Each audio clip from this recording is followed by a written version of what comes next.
Sometimes we need to step outside of our comfort zone to really see things in a different perspective.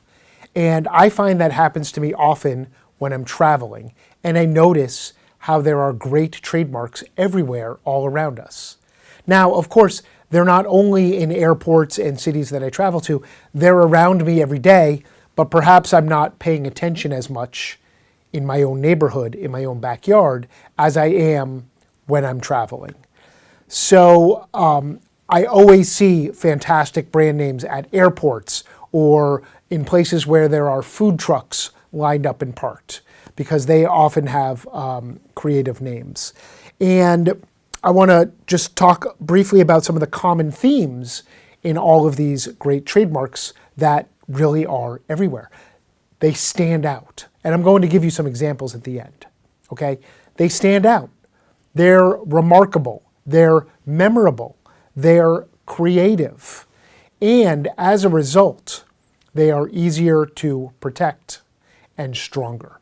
And that really is my focus point, of course, as counsel to brands, is that not only is a more creative, more bold brand name likely to stand out from the competitors and likely to be memorable to the clients or customers, but it is more likely to be protected and to have a stronger scope of protection under trademark law.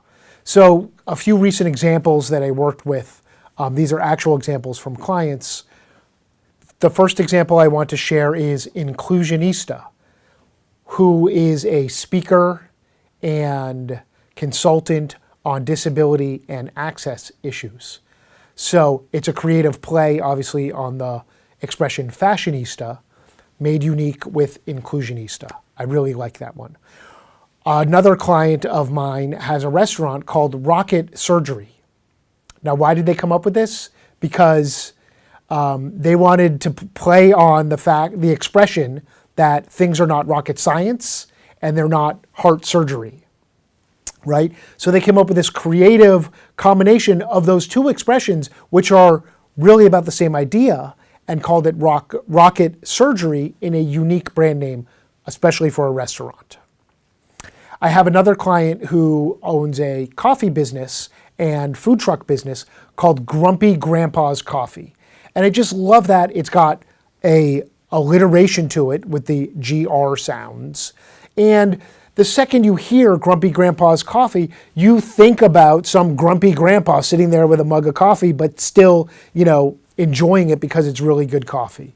And so that one paints an image and is creative. I mean, Grumpy Grandpa doesn't directly have anything to do with coffee beans or coffee shops. Final example is a great slogan I saw on a steakhouse in New York City recently. It's a rare steakhouse, well done.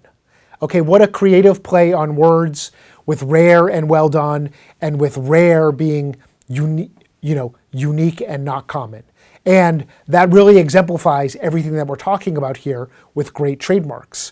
They are not easy to come up with, but the effort is well worth it, because a rare trademark is well done and well protected.